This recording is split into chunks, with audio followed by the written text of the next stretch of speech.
Madhurag gold and diamonds, Madhurag building, Kannur road, Chakkarakal. മുഖ്യമന്ത്രി പിണറായി വിജയൻ പങ്കെടുത്ത Kannur Muzhappilangad Dharmadam beach tourism പദ്ധതിയുടെ ഉദ്ഘാടന വേദിയിലിരുന്നത് മഹാഅപരാധമല്ലെന്ന് CPM കണ്ണൂർ ജില്ലാ സെക്രട്ടറി കെ രാഗേഷ്. പങ്കെടുത്തത് മുൻ ജനപ്രതിനിധി എന്ന നിലയിലാണെന്നും അദ്ദേഹം പറഞ്ഞു. മുഖ്യമന്ത്രി പിണറായി വിജയൻ പങ്കെടുത്ത കണ്ണൂർ മുഴപ്പിലങ്ങാട് ധർമ്മടം ബീച്ച് ടൂറിസം പദ്ധതിയുടെ ഉദ്ഘാടന ചടങ്ങിലാണ് കെ രാഗേഷ് വേദിയിൽ ഇരുന്നത്. നോട്ടീസിൽ കെ രാഗേഷിന്റെ പേരുണ്ടായിരുന്നില്ല. വേദിയിലിരുന്നത് മഹാഅപരാധമല്ലെന്ന് കെ രാഗേഷ് പ്രതികരിച്ചു. മുഖ്യമന്ത്രി പങ്കെടുക്കുന്ന പരിപാടികളിൽ ക്ഷണമില്ലെങ്കിലും മുൻ MP-മാർ പങ്കെടുക്കാറുണ്ടെന്നും കെ രാഗേഷ് പറഞ്ഞു. മുൻ ജനപ്രതിനിധി എന്ന നിലയിലാണ് പരിപാടിയിൽ പങ്കെടുത്തത്. മുഖ്യമന്ത്രിക്കൊപ്പം പരിപാടിക്കെത്തിയപ്പോൾ സംഘാടകർ ആവശ്യപ്പെട്ടതിനെ തുടർന്നാണ് വേദിയിൽ ഇരുന്നതെന്നും അദ്ദേഹം പറഞ്ഞു.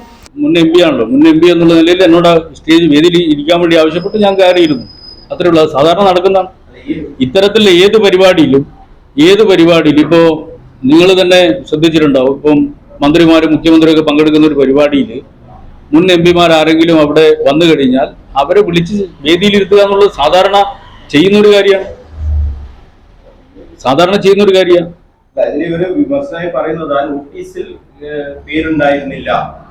നോട്ടീസിൽ പേരില്ല എന്നുള്ളത് കൊണ്ട് നോട്ടീസിൽ പേരുള്ളവർ മാത്രമേ അവിടെ കയറാൻ വേണ്ടി പാടുള്ളൂ നിർബന്ധമില്ലല്ലോ.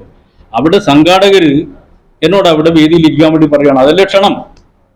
സംഘാടകർ വേദിയിൽ ഇരിക്കാൻ പറയുന്നു, വേദിയിലിരിക്കുന്നു. സാധാരണ ഇത്തരം പരിപാടികളിൽ മുൻ MLA-മാരും മുൻ MP-മാരും ഇത്തരത്തിലുള്ള പരിപാടികളിൽ പങ്കെടുക്കുന്ന സമയത്ത് അവരെ അപ്പോൾ ക്ഷണിച്ച് വേദിയിൽ ഇരുത്താറുണ്ട്. അതൊരു ഒരു അസ്വാഭാവികമായ കാര്യമല്ല. വിഴിഞ്ഞം പരിപാടിയിൽ മന്ത്രിമാർ പോലും ഇരിക്കാത്ത വേദിയിൽ BJP സംസ്ഥാന അധ്യക്ഷൻ ഇരുന്നതാണ് പ്രശ്നം. ഈ വിഷയം വഴിതിരിച്ചുവിടാനുള്ള ശ്രമത്തിന്റെ ഭാഗമായി ഉണ്ടായ വാർത്തയാണിതെന്നും കെ രാഗേഷ് ആരോപിച്ചു. രാജീവ് ചന്ദ്രശേഖരനെ വെള്ളപൂശാനാണ് ഇപ്പോഴത്തെ വിവാദമെന്നും കെ രാഗേഷ് പറഞ്ഞു. BJP-ക്കൊപ്പം കോൺഗ്രസും രാജീവ് ചന്ദ്രശേഖരനെ വെള്ളപൂശുന്നു. പ്രധാനമന്ത്രിയുടെ പരിപാടി എന്ന് പറയുന്നത് കൃത്യമായി പ്രോട്ടോകോൾ വെച്ച് മിനിറ്റ് പ്രോഗ്രാം തയ്യാറാക്കി അതിൽ ആരൊക്കെ പങ്കെടുക്കണമെന്ന് തീരുമാനിച്ച പരിപാടിയാണ് പ്രധാനമന്ത്രിയുടെ പരിപാടി. മുൻകൂട്ടി തീരുമാനിക്കുന്നതാണ്. ആ മുൻകൂട്ടി തീരുമാനിക്കുന്ന പരിപാടിയിൽ ഒരു പാർട്ടിയുടെ സംസ്ഥാന അധ്യക്ഷനെ മുൻ മന്ത്രിയാണ് എന്ന് പറഞ്ഞുകൊണ്ട് പങ്കെടുപ്പിക്കുക.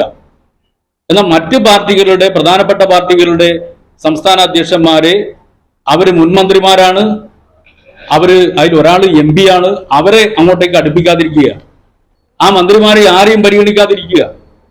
എന്നിട്ട് BJP-യുടെ സംസ്ഥാന അധ്യക്ഷനെ ആ വേദിയിൽ നിശ്ചയിക്കുക മാത്രമല്ല അദ്ദേഹം കാണിച്ചു കൂട്ടിയ കോപ്രായങ്ങൾ എന്തൊക്കെയാ. ഒരു മാടമ്പിയെ പോലെ അവിടെ കയറി ഇരുന്നിട്ട് മുദ്രാവാക്യം വിളിക്കുന്നത് നിങ്ങൾ കണ്ടില്ലേ? അങ്ങനെ കയറി മുദ്രാവാക്യം വിളിച്ച് സ്വയം നാണം കെട്ട ഒരു പാർട്ടിയെ രക്ഷപ്പെടുത്താൻ വേണ്ടി വെള്ളപൂശാൻ വേണ്ടിയിട്ട് ഇങ്ങനെ കോൺഗ്രസ് ബുദ്ധിമുട്ടരുത് എന്ന് മാത്രമേ എനിക്ക് പറയാം. Malabar English medium school Chakkarakkal. LKG UKG 1 മുതൽ 10 വരെ അഡ്മിഷൻ ആരംഭിച്ചിരിക്കുന്നു.